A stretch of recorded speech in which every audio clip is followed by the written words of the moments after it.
मंगलम भगवान वीरो मंगलम गौतम गणि मंगलम कुंद कुंदार्यो जैन धर्मोस्तु मंगलम सर्वमंगल मांगल्यम सर्वकल्याणकारकम प्रधानम सर्वधर्माणां जैनम जयतु शासनम जैनम जयतु शासनम। बीतरागी देव शास्त्र गुण ग्रहण का भाव रहे दृष्टि न दोषों पर जावे। इसकी चर्चा चल रही थी। दृष्टि दोषों पर नहीं जाए क्योंकि दोष हैं कहाँ। दोष देखना ये मिथ्यात्व है। नींबू खट्टा होता है, ये दोष है उसका। नीम कड़वा होता है, ये क्या उसका दोष है। सर्प के डंक में जहर है, तो क्या ये दोष है। जगत में दोष कहाँ है। हमारी कल्पनाओं में दोष है। वास्तव में ये मिथ्यात्व है ना। अनुकूल कहें प्रतिकूल कहें, यह झूठे मन की वृत्ति है। ये हमारे झूठे मन की वृत्ति माने आदत है। हम व्यर्थ में ही जगत को दोष देते हैं। जगत में दोष है कहाँ। कह रहे साहब वो हमें गालियां देते हैं। सुनो, जगत में कोई तुम्हें गाली देने में समर्थ नहीं। ध्यान से सुनना, आज तक जगत में किसी ने तुम्हें गालियां दी ही नहीं है। कोई गाली देने वाला देखे तो बताओ जरा। हाँ, आज तक जगत में कोई मुझे क्षति पहुंचाने में समर्थ नहीं। पहले तुम्हें खबर है तुम हो कौन। मैं अतीन्द्रिय आत्म तत्व हूं, शरीर में नहीं हूं। लोग शरीर को देखकर गाली दे सकते हैं, लेकिन आत्मा को जानते कहां है। मैं तो आत्मा हूं, मेरा अहम तो आत्मा में है। जो आत्मा का अनुभव करते हैं वे गालियों से दुखी नहीं हुआ करते। यदि गालियों से कष्ट होता हो तो टोडरमल जी साहब ने लिखा है, तो वे ससुराल में गालियां क्यों सुनते हैं। समझ आए। ससुराल में गालियां सुनकर हर्षित होते हैं और मिठाइयां बंटवाते हैं, बतेसे बंटवाते हैं। शब्दों में कष्ट नहीं है, मान्यता में कष्ट है। 1 घंटा से कोई आदमी बहुत गालियां दे रहा है बाहर। बोलो इतना में से किसको तकलीफ होगी। बोलो ये कौन को तकलीफ होगी। 1 घंटे से लगातार वो गालियां दे रहा है, किसे तकलीफ होगी। तो गालियों से तकलीफ नहीं हुई।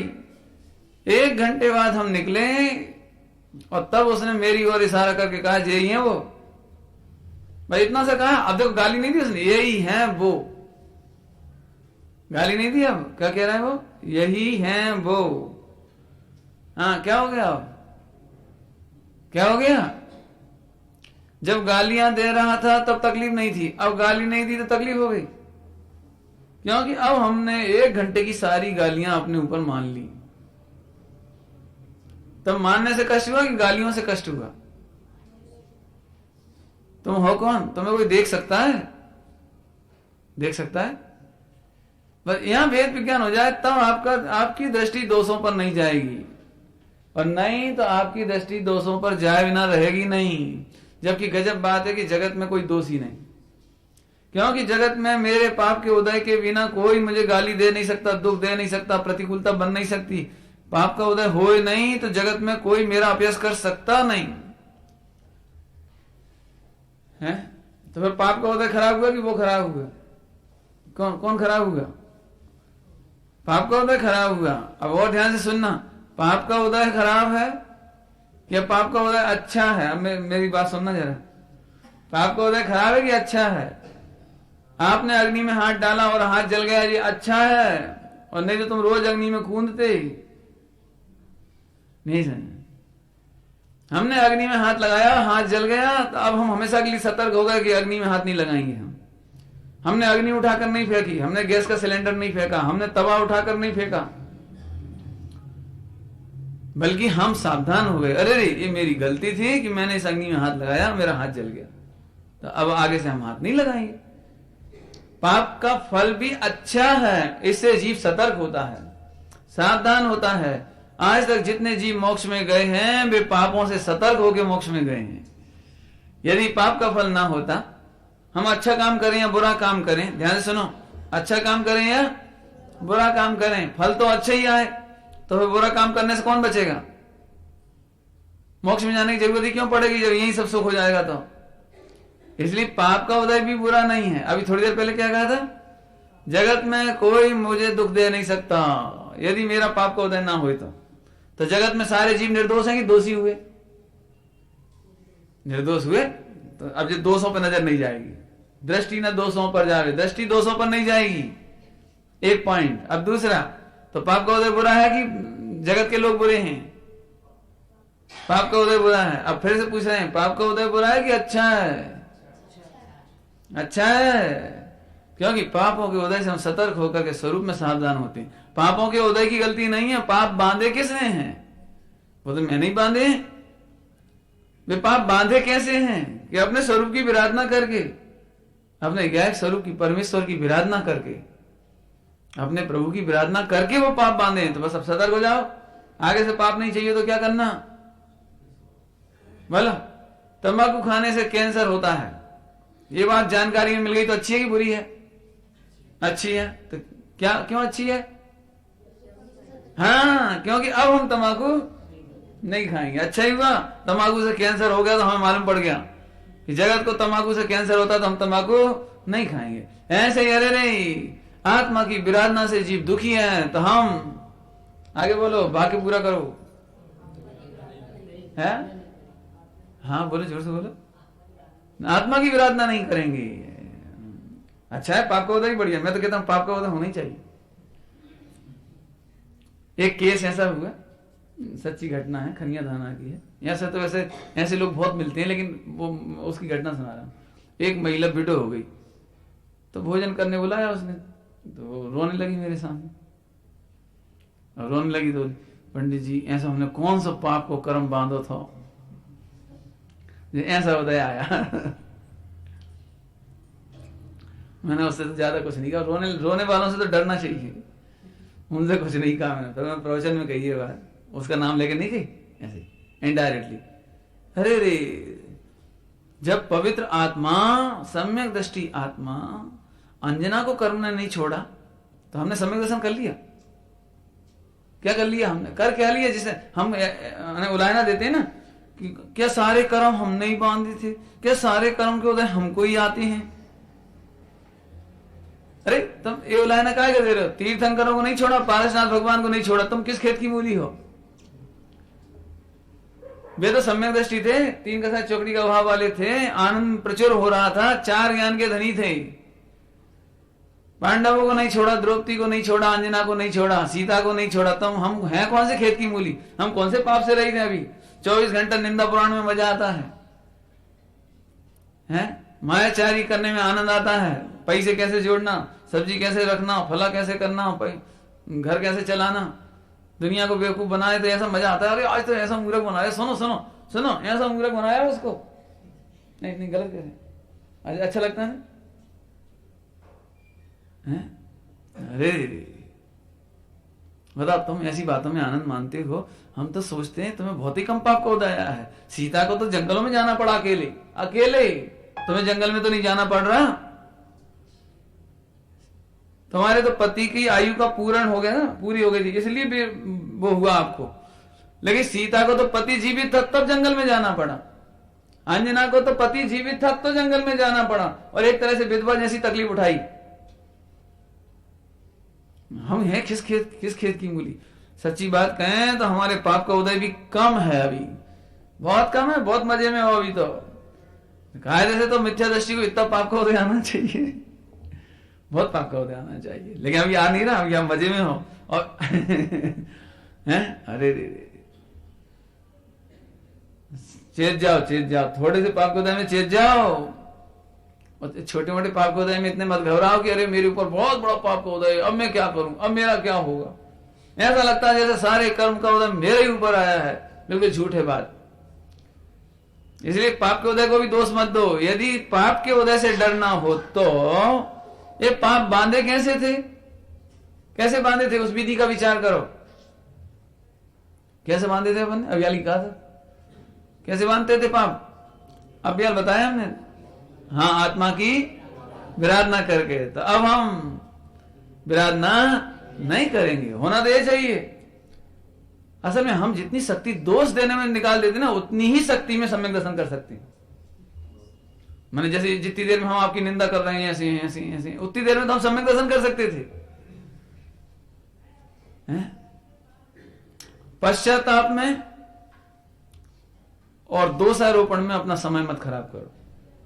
पश्चाताप में भी समय खराब नहीं करो, हाय हाय जीवन बेकार चला गया, बेकार चला गया, बेकार चला गया। अरे एक क्षण अब बेकार चला गया। तुम जो पश्चाताप के नाम पर खेत खिन्न हो रहे ना, इसमें भी शक्ति नष्ट होती है। आप अपनी शक्ति नष्ट नहीं करो, आप अपनी शक्ति को यहां लगाओ।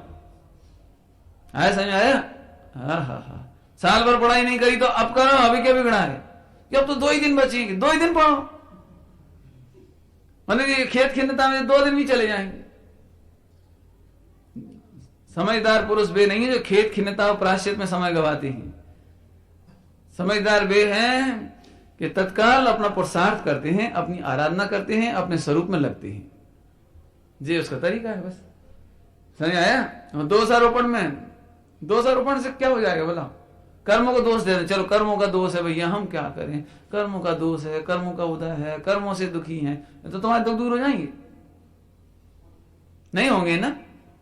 दुख दूर करने का उपाय जगत को दोष देना नहीं है, बल्कि अपने दोषों को स्वरूप का विचार करके अपने दोष दूर करने से सुखी होंगे। समझ में आया कि नहीं आया? सबका दूध मीठा और मेरा दूध फीका। अब कहते रहो, देखो तो हमारे पाप को उदय, हमारे दूध में मिठास नहीं है, इन सबको दूध मीठा है। क्यों? तो ऐसा करने से तुम्हारा दूध मीठा हो जाएगा। शक्कर डालने का उद्यम करो, उतनी जल्दी मिठास मिलेगी। आया समझ में आया? अरे मैंने पहले से शक्कर क्यों नहीं डाली दूध में, पहले से क्यों नहीं डाली, पहले से क्यों नहीं डाली। अरे तो मूर्ख हो, अभी डालो, विलंब हो रहा है, विलंब। ऐसे जगत को मत देखो। बहुत बढ़िया शब्द लिखे हैं ये तो, क्या कहें गुरुदेव श्री की भाषा में कहो तो टूकामा बद्धू आवी गयो। टूकामा मान ले शॉर्ट में आधी लाइन है ना, आधी लाइन दृष्टि ना, अरे दृष्टि 200 पर चली जाएगी तो क्या फायदा हो जाएगा? फायदा क्या होगा ये तो बताओ। सिवाय कर्म बंद के क्या होगा? बहुत सीधी सीधी बात है, बिल्कुल ऐसी बात लिखी है, जिस समय हम रसगुल्ला खा रहे हों उस समय दृष्टि गटर पे ना जावे। नहीं, क्या चाहते हो, चली जाए हैं? नहीं जाना चाहिए ना, ऐसी बात लिखी है। मैं आत्मा का आनंद करता हूं, आत्मार्थी हूं, पुरुषार्थी हूं, तो मेरी दृष्टि दोषों पर नहीं जाए। क्योंकि जगत में दोष कहीं है ही नहीं, वस्तु का स्वरूप है। फिर से सुनो, फिर से क्या कह रहे हैं हम? जगत में दोष कहीं है ही नहीं, है ही नहीं। हो तो आप बता दो जरा, कहीं दोष हो तो।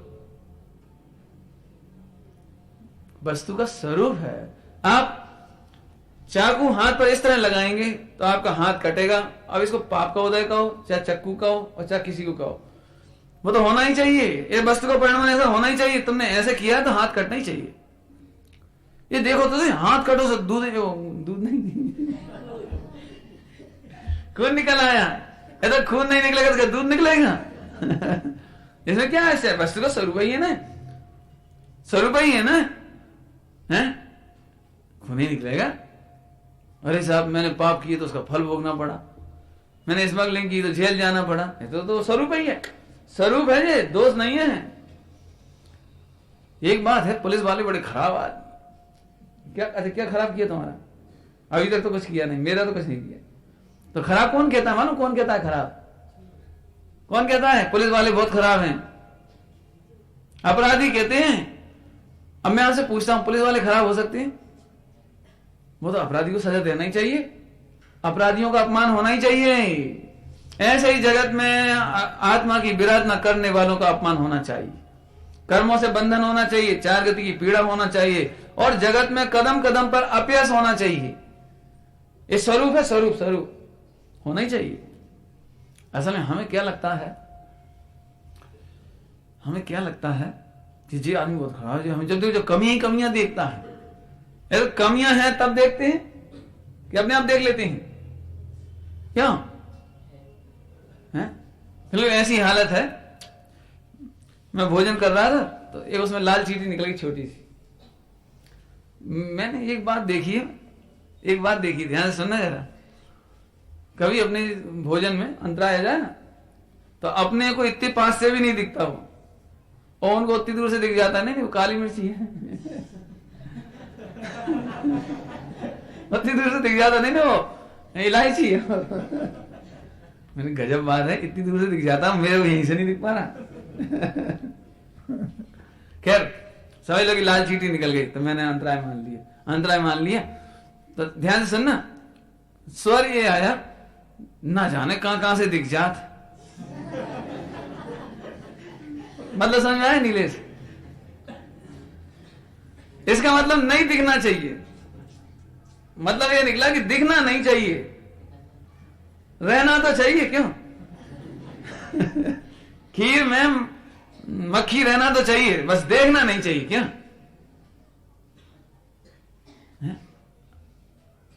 भाव क्या है आपका? कि रह जाए हमारी लापरवाही से, हमारे प्रमाण से उसमें जीवादिक रह जाए तो हमें दिक्कत नहीं, लेकिन बस दिखे नहीं। ऐसे ही है हमारे जीवन में दोष तो बहुत हैं, विराधना तो बहुत है। आप गिनती तो लगाओ, अभी हम गिनवाते हैं, बोलो कौन सा पाप नहीं हमारे जीवन में, बोलो। अभी वो इतने ही अच्छे हैं कि हम टाकिस की बजाय मंदिर में बैठे, इतने अच्छे हैं बस, नहीं बाकी और कौन से पाप छूट गए हमारे।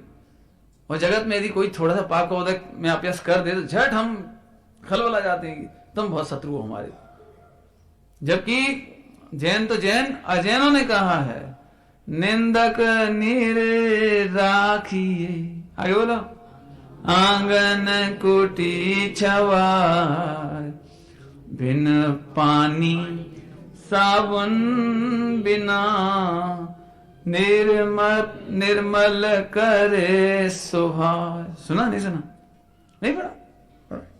हिंदी में कितना बढ़िया लिखा है, निंदक नीर राखी, अपने निंदा करने वालों को पास में रखो। देखो सम्यक दृष्टियों को ऐसा लगता है, मिथ्या दृष्टियों को उल्टा लगता है। मिथ्या दृष्टियों को ऐसा लगता है भैया मेरे सामने कोई देख मत लेना, बाद में तुम्हें जो दिखे सो करना, मेरे सामने तो कम से कम। निंदक नीरे राख, नियर, अंग्रेजी में भी नियर, नियर माने पास, और हिंदी में भी नीरे, नीरे माने पास। निंदक नीरे राखिए, कैसे कि आंगन कुटी छवाए, आंगन और कुटिया को छाप कर, लीप कर, पोत कर, माने सबसे बढ़िया, सबसे बढ़िया आदर पूर्वक रखिए। किसको? निंदकों को।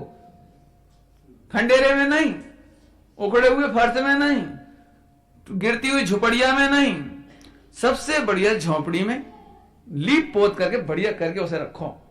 क्यों? क्योंकि इससे अच्छा कौन होगा? बिना साबुन के और बिना पानी के जो हमारे कपड़ों को धो दे, बिना साबुन बिना पानी के हमारे कपड़ों को धो दे, इससे अच्छा आदमी कहां मिलेगा?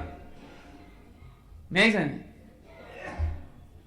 सरल दृष्टांत दूं, देखो समझ लो कि आप करोड़पति हो और आपको इनकम टैक्स भरना पड़ता है, और आपने इनकम टैक्स की वो बनाते हैं ना रिटर्न, तो उसमें कोई कमी है, और कोई चलता फिरता आपको फ्री फोकट में बता दे कि ये कमी है, तो तुम खुश होगे कि दुखी होगे?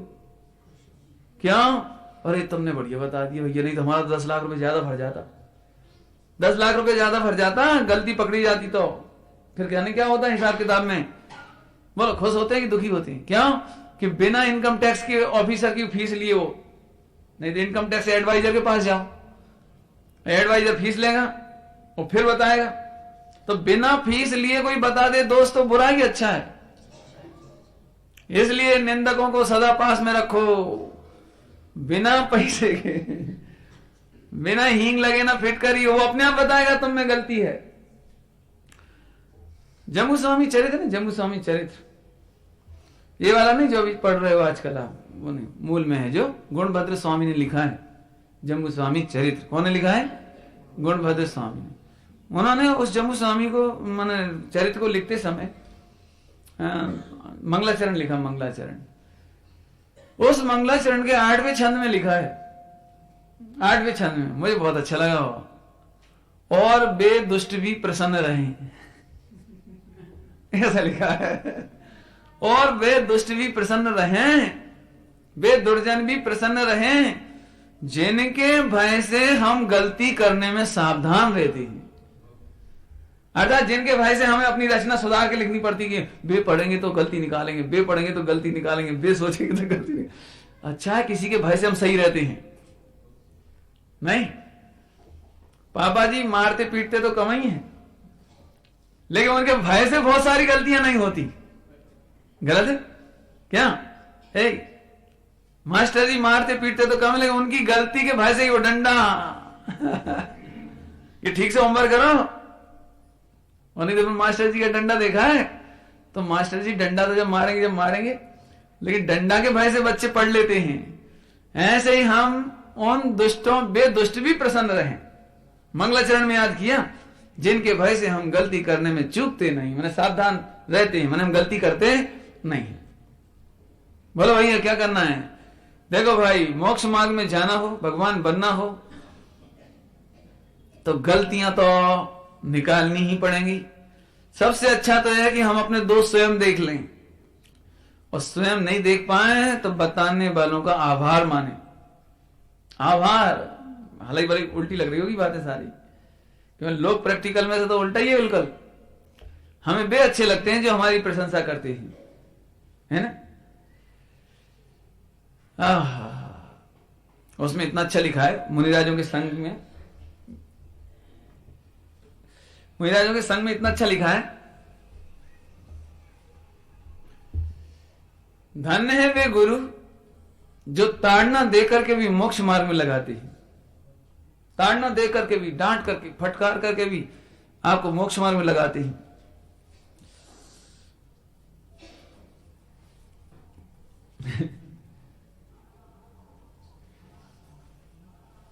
हैं?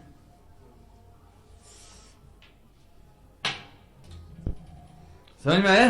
और दूसरी बात कहती हैं, और ऐसे गुरु को दूर से ही तज दो जो दोषों को छिपाते। ऐसे गुरुओं को अनंत बेरी, कोटि बेरी लिखा है, कोटि बेरियों से भी बड़ा शत्रु जानकर दूर से ही तज दो जो हमारे दोषों को छिपा देती। जब मैं पढ़ता हूं ये बहुत मुझे ऐसा लगता है कि क्या अद्भुत बातें हैं। अपने को तो ऐसा लगता है ऐसे गुरु चाहिए जो, हाँ बेटा ऐसा है। और गलती, ये तो गलती तो हो ही जाएगी, गलती हमसे ही तो होगी। बोलो तुम्हें छोटी से छोटी गलती बताएं वे अच्छे गुरु लगते हैं, या बड़ी से बड़ी गलती बताएं वे गुरु अच्छे लगते हैं? बोलो कौन से अच्छे लगेंगे? गुरु का मतलब भी समझ लेना। अभी हमने गुरु नाम लिया ना, आपके लिए गुरु आपके माता पिता हैं, बहुओं के लिए उनके ससुर हैं, सास हैं, ये गुरु हैं। गुरु माने बड़े। जिस मार्ग में हम जा रहे हैं ना, उस मार्ग में वे बड़े हैं, वे गुरु कहलाते हैं। गुरु का अर्थ ही होता बड़े। समझ आया? ऐसे ही मोक्ष मार्ग में अपने गुरु, बोलो छोटी गलती बताएं कि बड़ी बताएं? जैसे अब मैं समझाता हूं, मैंने बहुत विचार किया कि छोटी छोटी गलती बताए तो अपने चिढ़ आ जाती है। हाँ इतनी सी गलती पकड़ा, ये तो हाथ नहीं लगा, ऐसे हाथ नहीं लगा, वो तो ऐसे नहीं करो, इतनी सी गलती पीछे हैरान। अब क्या एकदम ही सुधर जाएंगे? अरे धीरे धीरे सुधरेंगे। मैंने आप छोटी गलती नहीं सुनना चाहते, ठीक है ना। अब बड़ी गलती की बात करते हैं, तो फिर उन्होंने बड़ी गलती बताई। ये तो कौन इतना बड़ा गुणस्थान है? अरे कोई इतनी बड़ी गलती तो हर किसी से हो जाती, कौन से नहीं होती बताओ? अब बताओ, अब बड़ी गलती आप सुनना नहीं चाहते, छोटी गलती आप सुनना नहीं चाहते, अब कौन सी गलती बताएं? बता। मोक्ष मार्ग की सुरक्षा भी तभी होती है पहले नंबर तो हम अपनी गलतियां पढ़ना जाने, और फिर छोटी से छोटी गलती सुनने में हम आभार माने। क्या कह रहे हैं? क्या छोटी से छोटी गलती सुनने में आभार माने, नहीं तो मोक्ष मार्ग का विकास नहीं होता। सारी चर्चाएं हो चुकी हैं अपनी। उस जब अशुद्ध निश्चय की चर्चा चली थी ना 1 घंटा, वो एक दिन याद है? उस दिन बहुत चला था प्रायश्चित, खेद आदि सब, कि ज्ञानी जन जरा से दोष को भी अपना स्वीकार करते हैं। जरा से दोष को जरा सा मत समझो, छोटे से दोष को छोटा नहीं समझो। मैंने आपको एक बात बताई थी, आप ध्यान से सुनना। एक देश शुद्ध निश्चय है ना, एक देश शुद्ध निश्चय है और अशुद्ध निश्चय है। अशुद्ध निश्चय है माने किंचित मात्र भी दूषण है तो उसी को मुख्य करता है वो। अशुद्ध निश्चय में चर्चा चली थी, है ना? इसका इतना अच्छा प्रकरण आया ख्याल में, वो आप सुनो सभी लोग। पांडव 5 मुनिराज कैलाश पर्वत पर तपस्या कर रहे थे, ठीक है? उपसर्ग आया, सबको मालूम है क्या उपसर्ग आया था पांडवों पर? हाँ, लोहे के जलते हुए आभूषण पहना है। 5 पर एक सा उपसर्ग था। ध्यान से सुनना। 3 मुनिराज मोक्ष में चले गए, 2 नकुल सहदेव मोक्ष में नहीं जा पाए। बताओ क्या गलती थी? 3 का साथ चौकड़ी का अभाव था, प्रचुर स्व संवेदन था, 5 एक जैसे स्थान पर खड़े थे, एक जैसी तपस्या कर रहे थे। बताओ गलती क्या हुई थी उनसे? किंचित मात्र राग, किंचित मात्र राग हुआ तो रिजेक्ट। क्या कह रहे हैं? किंचित मात्र राग हुआ तो रिजेक्ट। थोड़ा सा दोस्त था ना, कितना दोस्त था? कोई ऐसा नहीं था स्त्री पुत्र मकान दुकान इनके प्रति नहीं था, शरीर के प्रति नहीं था, केवल भाइयों के प्रति एक विकल्प आया। इतने से राग से मोक्ष मार्ग से रिजेक्ट। जाइए वापस चौथे गुण स्थान में जाइए, अब वो सर्वार्थ सिद्धि में फिर लौटिए और फिर जाके अपना कल्याण करो। अपन तो हंसी मजाक समझते हैं। यदि आत्म कल्याण करना हो तो अपने जीवन में छोटे से छोटे दोष को सुनने के लिए धीरज रखना, धीरज रखना। और यदि धीरज नहीं रख सकते तो पढ़ाई बेकार हो जाएगी आपकी, आपके व्रत उपवास बेकार चले जाएंगे। क्योंकि दोष को ही तो दोष कह रहे हैं ना। मेरे भगवान आत्मा को तो दोष नहीं लगा रहे, निर्दोष आत्म स्वभाव में तो दोष नहीं लगा रहे, दोष को दोष कह रहे हैं ना। है? मेरी सोच तो यह है, छोटा से छोटा दोष बताए वो हमारा महाउपकारी है। मैंने अभी कहा ना आभार। क्यों? क्योंकि छोटा सा दोष भी हमारे जीवन में रह गया तो हमारा वो रिजेक्ट हो जाएंगे। अच्छा हुआ मेरे ज्ञान में नहीं था, आपने बता दिया, बढ़िया रहा, बढ़िया रहा। रत्नकर साहब का चार्ज में इतना बढ़िया लिखा है कि जैसे कोई हमारे दोष बताए तो महाउपकारी है। कैसा उपकारी है मालूम? क्या लिखा है? दोष बताए तो कैसा उपकारी है? जैसे दोष सुनने में कष्ट तो होता है, ये बात तो पक्की है। थोड़ा कोई अपने गलतियां बताए तो कष्ट तो होता है थोड़ा सा। तो उसमें ऐसा लिखा है, जैसे कोई गोली, रिवॉल्वर की गोली लग गई हो ना, लग गई हो, और कोई तुम्हारी गोलियां निकाले तो कष्ट तो होगा कि नहीं होगा?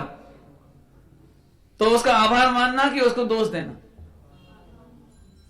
जबरदस्ती यही पकड़ो इसके 2 ही हाथ, पकड़ो 2 ही पैर, और उसने गरम किया वो चाकू और उसने घुसा दिया अंदर और फिर उसने गोली निकाल दी। बोलो आभार माने कि उसे बुरा कहें कि अच्छा तो तुमने मुझे गरम गरम चाकू से जलाया कि जलाया कि जीवन दिया?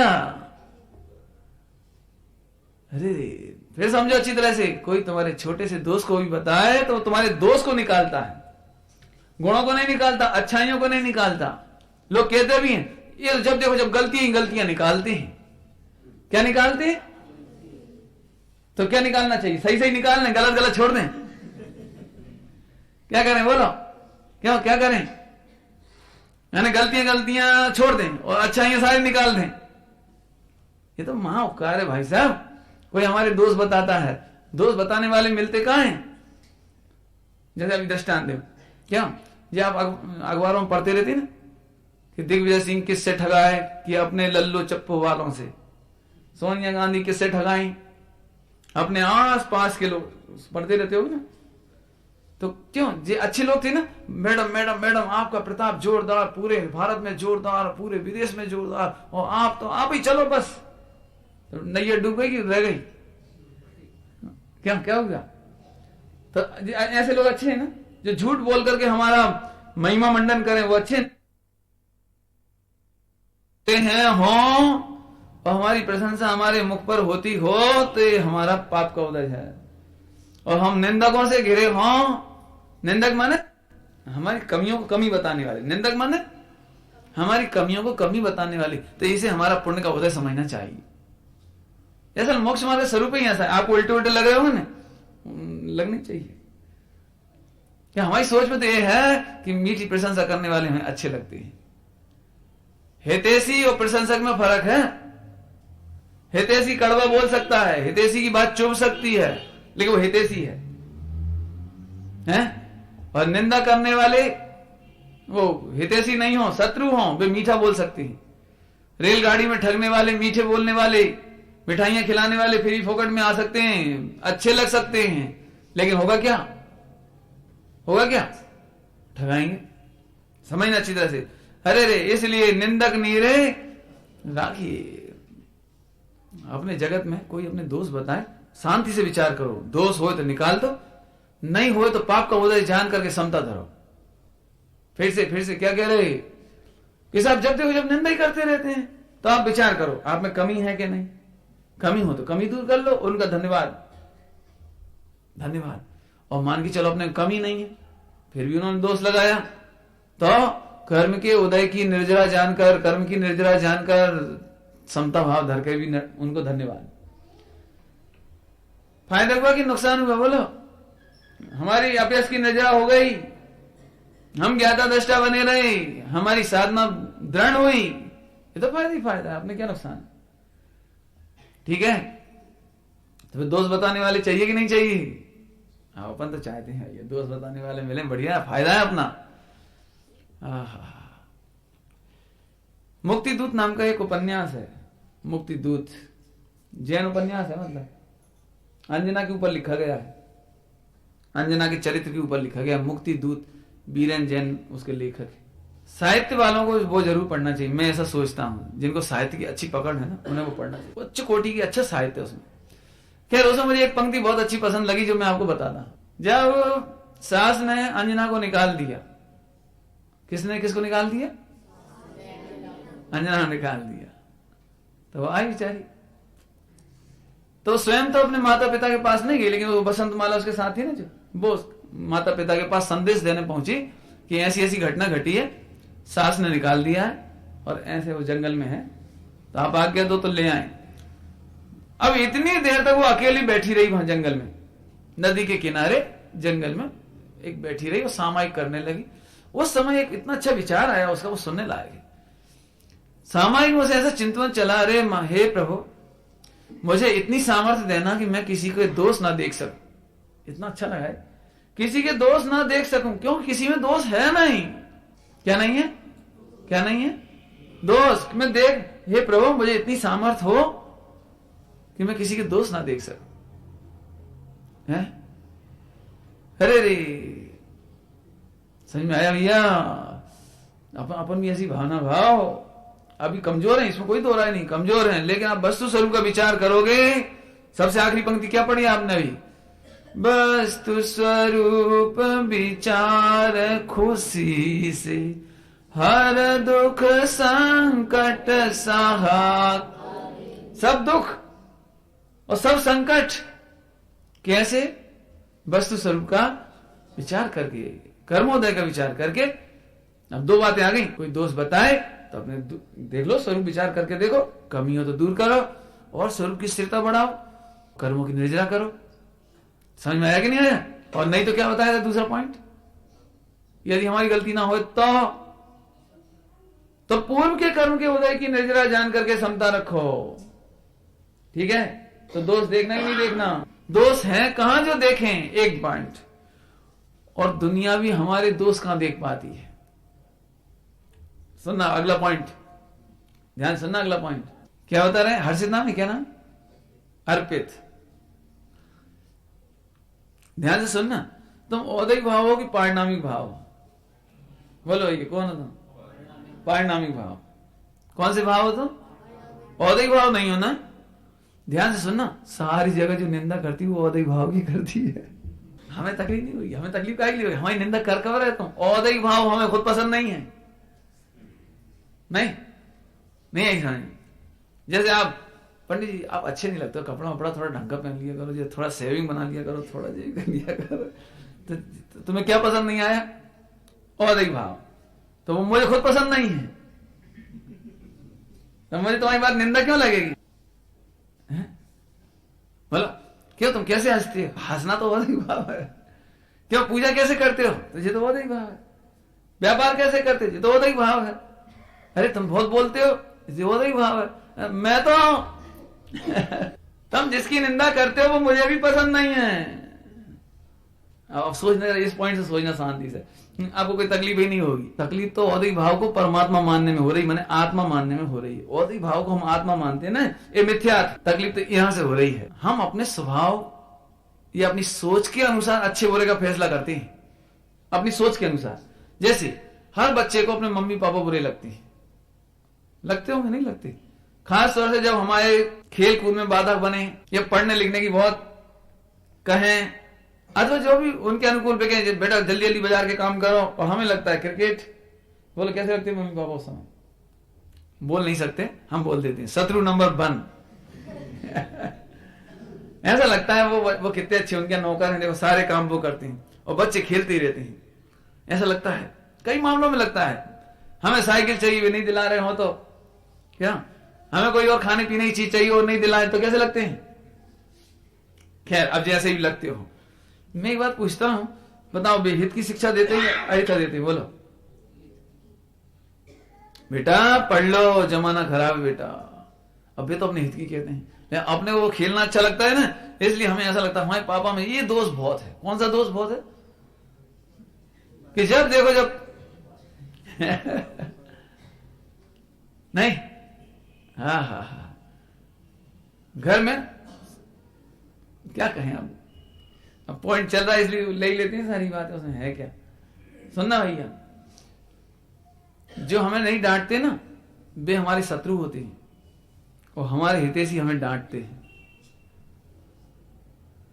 सुनना है मेरा पॉइंट। क्या कहा? हमारे जो शत्रु होते हैं ना वे डांटते नहीं हैं, और जो हितैषी होते हैं वे डांटते हैं। और जितना उनको आपसे प्रेम होता है ना उतना ज्यादा डांटते हैं। अब जो परिभाषा समझना अच्छी तरह से, हमारी परिभाषा तो ये है कि जो डांटे वे शत्रु और प्रेम करने वाले बढ़िया, जो हमारी गलतियों को छिपा देते हैं। मैं समझाता हूं, आप सुनना ध्यान से। देखो माँ बाप को आपसे प्रेम है ना, इसलिए गुस्सा आता है। पड़ोसी का बच्चा खेलता रहे तो उसे नहीं डांटते, डांटते हैं उससे कुछ नहीं कहते। लेकिन अपने से प्रेम है ना इसलिए कहते हैं। अब जितना प्रेम है ना उतना कहते हैं बेटा पढ़ लो। काहे के लिए कहते हैं? बोलो पड़ोसी के यहां कितना ही नुकसान हो रहा हो तो कोई गम नहीं। हमारे घर में नुकसान होता हो तो माता पिता बहुत नाराज होते हैं। बेटा घर गृहस्थी देख के चलो, बेटा संभाल के चलो, बेटा। अब अपन सुनते नहीं तो उन्हें गुस्सा आता है, फिर और नहीं सुनते तो और गुस्सा आता है। तो ये गुस्सा आपके हित में से आ रहा है। बोला क्यों? सिगरेट पीने वाला आदमी को तुम डांटोगे? सिगरेट पीने वालों को डांटोगे तुम? बोला डांटोगे कि नहीं डांटोगे? नहीं डांटोगे, चाहे तुम्हारा छोटा भाई पिए। अब आगे नहीं बात, हमारा भाई देखो, अब भाई है, हम उसके हितैषी हैं तो डांटेंगे। और मान चलो जे जहर रखा है और तुम पियो, हम आपके शत्रु हैं, हम रोकेंगे काहे के लिए? पियो देखो समझ आएगा ना। शत्रु तो चाहता ही है कि तुम्हें जहर खाओ, और तुम खाओ तो वो शांति से देख रहा है, उसे कोई चिंता नहीं है। ध्यान रखना, भगवान हमारे हितैषी हैं, मुनिराज हमारे हितैषी हैं। बिल्कुल सच्ची बात कहते हैं कि तुम पापों में लगे हो, तुम दुखों में लगे हो, और जो कहते हैं मतलब जो सब शिक्षा है, ये नहीं करो, आत्मा को मत भूलाओ, जल्दी सम्यक दर्शन करो, बहुत दिन बीत गए। अब रोज के रोज कोई भगवान आत्मा कर रहा है, इतने दिन हो तो गए सुनत सुनत, ये तो सुनत सुनत तो हो गए, लेकिन सम्यक दर्शन हुआ कि नहीं हुआ, ये तो बोलो। नहीं,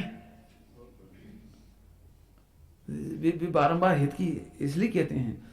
यदि मुनिराज ऐसा भी कहते हैं कि तुम दुष्ट हो, नरक में चले आओगे, तुम्हें बहुत पीड़ा होगी, तुम्हें सम्यक दर्शन नहीं होगा, तुम्हारा कल्याण नहीं होगा, ये भी उनका आपके प्रति हितैषी पना है। अच्छा, कोई दिक्कत नहीं। अब आपकी कोई कमी बताए तो उसे हितैषी समझना। अब बताओ गुस्सा क्यों आएगा? कोई हितैषी हो तो गुस्सा क्यों आएगा? है एक्चुअली हमारी सोच गलत है बस।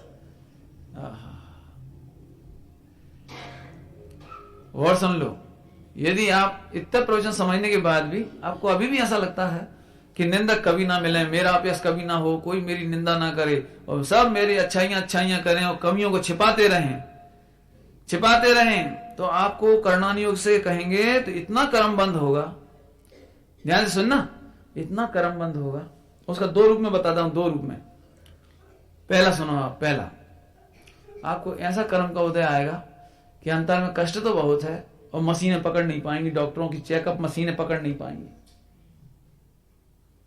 तुम चाहते थे ना कि तुम्हारी कमियां कोई पकड़ ना पाए, तुम्हारे कष्टों को कोई पकड़ नहीं पाए, तुम्हारी दोषों को कोई देख नहीं पाए, तो दोष तो तुमने किया लेकिन मशीनें चेक नहीं कर पा रही, डॉक्टर पकड़ नहीं पा रहे, मेडिकल रिपोर्ट होके आ रही है और तुम्हें तकलीफ है।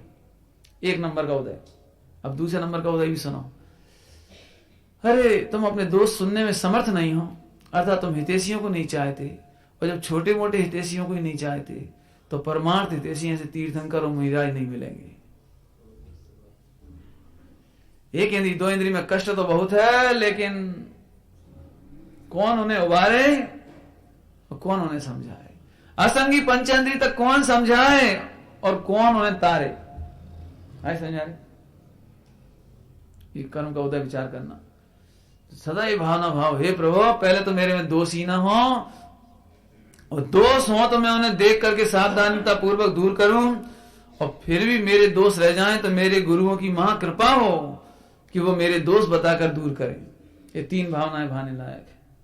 कौन कौन सी? हाँ भैया फिर से बोलो, कौन बोलेगा?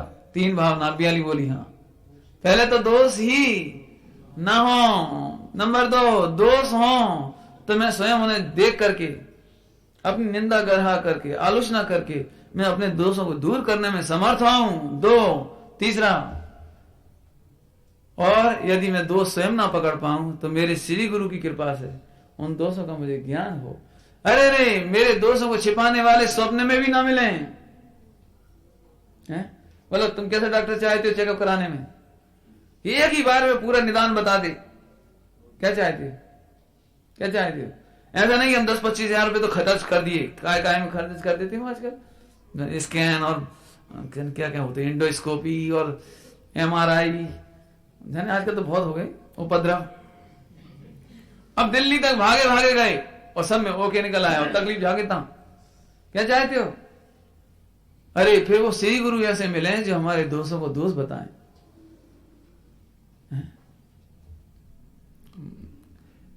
एक जगह ऐसा लिखा है, सुनना ध्यान से। आपको आनंद आ रहा है कि नहीं आ रहा मुझे नहीं मालूम, मुझे तो आनंद आ रहा है। इस कारण से मुझे विचार करने का अवसर मिल रहा है। देखो तो सही, एक जगह इतना अच्छा लिखा है, श्री गुरु ने बहुत सबसे छोटा दोष बताया। सबसे छोटा माने नॉमिनल, आपकी भाषा में नॉमिनल, नाम मात्र का दोष, छोटा सा दोष। तो शिष्य कृतज्ञ हो गया, एकदम प्रसन्न हो गया। मालूम क्यों प्रसन्न हो गया? अरे मैं कितना भाग्यशाली हूं कि मेरे गुरु को इतना सा दोष बर्दाश्त नहीं। इतना सा दोष बर्दाश्त नहीं तो बड़ा दोष तो वे कभी देख ही ना पाएंगे। देख नहीं पाएंगे मतलब बर्दाश्त नहीं कर पाएंगे। धन्य है जो मेरे इतने से दोस्त को ही बता देते हैं। अच्छा है ये मेरे को बहलाते नहीं है, मेरे दोस्तों को छिपा करके। दोस्तों को छिपाना मतलब आजकल दोस्तों को छिपाने वाले बहुत हैं, डॉक्टर भी बहुत हैं। जैसे तुम सिगरेट पी रहे, कोई बात नहीं, दवाई खा लेना बस, ठीक है, वो सब ठीक हो जाएगा, कोई चिंता नहीं कर, दवाई खा लेना। क्या मतलब? क्या मतलब? उन्होंने उस दोस्त को नहीं रोका। ये तंबाकू खा रहा है, सिगरेट पी रहे, ये दोस्त को नहीं रोका। नहीं, और आजकल तो उल्टा हिसाब है, क्या है, ठूस ठूस कर खाओ और बाण से हरडे से पचाओ, कहा से पचाओ, हाँ क्या जी भर के खाओ, ये तो जी भर के खाओ ही, के लिए इसे पचाना पड़े हैं। देखो डॉक्टरों की पद्धति है कि देखो आपके दोस्त को दोस्त बताने वाला भी नहीं मिलता, कोई बात नहीं, वो थोड़ा आपने खा लिया, कोई इंजेक्शन लगा लो बस। तो इंजेक्शन क्यों लगा, जी कहो ना जी खाना ही मत, जी गैर परहेजी नहीं करना। ऐसे ही भैया सच्ची बात कहूं तो आज की तारीख में ऐसे श्री गुरु मिल जाए उन्हें धन्य है। लिखा है उसमें रंतगढ़ साहब का, धन्य है जाके मस्तक श्री गुरु विराजे। कौन विराजे हैं? धन्य है जो किंचित मात्र भी दोष नहीं लगने देते। गुरुओं के लिए इसलिए बहुत उपाय लिखी हैं। धन्य है वे गुरु जो पिता की भांति जैसे बालकों को उंगली पकड़ करके मोक्ष में ले जाते हैं। जैसे पिता हो घर में तो बच्चों का ही चिंता, बेटा के संरक्षण मिलता चला जाता है, मार्गदर्शन मिलता जाता है, अनुभव का लाभ मिलता जाता है। धन्य है श्री गुरु जिनकी छत्र छाया में जीव कैसे मोक्ष में चले जाते हैं। लेकिन भैया ऐसे गुरु मिलेंगे कि नहीं मिलेंगे? और तब मिलेंगे जब हम दोषों से भेद विज्ञान करने की ताकत रखें, औलिक भाव से भेद विज्ञान करने की ताकत रखें, और हम अपने दोषों को सुनने की क्षमता रखें, धीरज रखें। वैसे सबसे कठिन काम है आज का प्रवचन जो मैंने किया है, सबसे कठिन मुझे मालूम है। और कठिन इसलिए नहीं है कि कठिन है, कठिन इसलिए है कि जब तक सचमुच हमारी मंद कसाय ना हो और कसाय चौड़ी ना टूटी हो, सम्यक दर्शन ना हुआ हो, जिसने इसी को गुण माना हो। अब पता जो गुण हमने इसे माना, स्त्री पुत्र मकान दुकान धन दौलत क्रोध मान माया लोभ से पैसा कमाना, इज्जत आबरू में अपनी चतुराई समझना, अब जिसे हमने गुण माना हो उसे तुम दोष कहते हो। कैसे सुने बताओ? इसलिए हमने पहले नंबर का वस्तु स्वरूप का विचार करके भेद विज्ञान करने की ताकत जिनमें होगी वे दोषों को सुनने में समर्थ होंगे। बाकी तो ये लगता है भैया दोष मत बताना, नहीं। सुनो ध्यान से, दोष को ही तो दोष कहा है, क्या कह जाए हैं? क्यों तुम्हारी थाली में गंदगी रखी हो, याद है कौन सी थाली में रखी थी गंदगी पता है? एक सत्य घोष था, सत्य घोष, सत्य घोष कहानी सुनी? सत्य घोष की नहीं सुनी है? वो उसने 3 रत्न छिपा लिए थे अपने मित्र के, और बाद में जब पकड़े गए थे वो रानी के द्वारा, तब उससे कहा एक थाली या कितनी थाली, 3 थाली गोबर खाओ, ऐसी सजा मिली उसे। क्यों? अब कोई कहेगी नहीं नहीं 3 थाली हलवा है ये तो, क्या होगा बताओ, क्या होगा हलवा गए तो? अरे गंदगी को गंदगी का, बढ़िया ना हम बचेंगे इससे। ऐसे ही इस विचार करना, इसका शांति से कोई दोषों को दोष बताए तो अपन तो प्रसन्न होकर स्वीकार करेंगे। अरे अभी अपन क्या बताएं, सच में बहुत कोशिश करते हैं अपन, सुबह से शाम तक इतने दोष होते हैं, यदि उनकी लिस्ट बनाए तो पागल ही हो जाए। गलतियां तो इतनी होती हैं। अरे कम से कम दोषों को दोष जान करके व्यर्थ इठलाओ तो मत, अहंकार तो झूठा मत करो। मेरे जैसा धर्मात्मा कौन होगा? धन्य दिगंबर मुनिराज, 3 कसाय चौकड़ी का अभाव हुआ, प्रचुर स्व संवेदन है, आनंद है, और फिर भी छोटे छोटे दोषों को मुनिराज के चरणों में कह देते। ध्यान से सुनना, आचार्य जासूसी नहीं करते, ए इधर आओ सही सही बोलो, अरे सही बोलो, ऐसे नहीं करते, बल्कि शिष्य स्वतः आकर के कह देते हैं, प्रभु आज आहार लेते समय हमें गन्ने का रस अच्छा लगा, अतीन्द्रिय चैतन्य का रस भूलकर और गन्ने के रस रचना इंद्रिय के स्वाद में मैं लोलुपी हो गया। प्रभु ये मेरे से महा अपराध हो गया, अपराध हो गया। और चरणों में उसकी अपील करती नम्रता से, उसका प्रायश्चित मांगती स्वयं। अपने पास तो उल्टा हिसाब है, क्यों? सही सही बताओ क्या गलती करी? कि भगवान कसम कच्चू गलती नहीं करी। बोला क्या गलती बता देते हैं आराम से अपन, लेकिन हम गलती नहीं बताएंगे तो हम सुखी कैसे होंगे? ये तो बताओ। क्यों? तुमने गलत सवाल किया और मास्टर साहब से पहले क्या पूछते हैं क्लास में, हाँ भैया कौन कौन ने होमवर्क कर लिया? हम तो बस इतना पूछ रहे हैं कौन ने कर लिया कि सर हमने किया। सवाल आ गया कि सर सवाल, अब तुम झूठ बोल दोगे आ गया तो तुम ठगाओगे ना। और ये तुम कह दोगे सर हमने सवाल तो किया लेकिन गलत है। अच्छा क्या समझ में नहीं आया, ये समझ में, तो बता देंगे, फायदा आपका हुआ ना। ऐसे ही मोक्ष मार्ग में हमारे से गलतियां हों और हम उन्हें छिपा जाएं, नुकसान किसका होगा?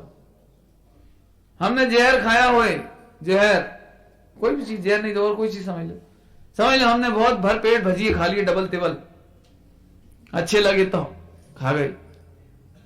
डॉक्टर ने के पास गए, भैया बहुत तकलीफ हो रही है, क्या होगा भैया क्या होगा? इन्हें कुछ नहीं, कुछ खाया ही नहीं, सुबह से शाम तक कुछ खाया ही नहीं खाया तो भैया फिर तो ऑपरेशन करना पड़ेगा। अभी नहीं खाया ना सुबह शाम तक तुमने कुछ, और इतना भयंकर दर्द है, इसका मतलब कुछ बड़ी बीमारी है, और तुम सही सही बता देते हमने ऐसा खाया है। अच्छा तुम समझ गए, ऐसा खाने पर ऐसा दर्द हो सकता है, आप ये ले लो बस खत्म। मैंने आप झूठ बोलोगे तो आपका रोग पलेगा कि मिटेगा? ऐसे ही हमारे दोष मिटेंगे कि रहेंगे? अच्छा हो कि हम अपने दोषों को दूर करने की भावना भाएं।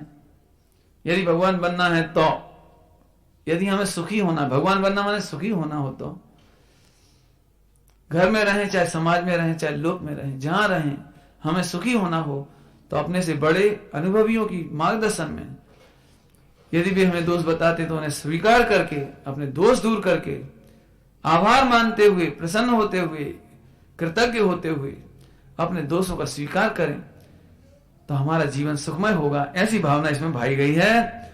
एक बार फिर से पढ़ते हैं पंक्ति, गुण ग्रहण का भाव रहे, दृष्टि न दोष, दृष्टि दोषों पर नहीं जाए, ऐसी भावना भाते हुए अभी तो विराम लेते हैं। ओम नमः शिवाय।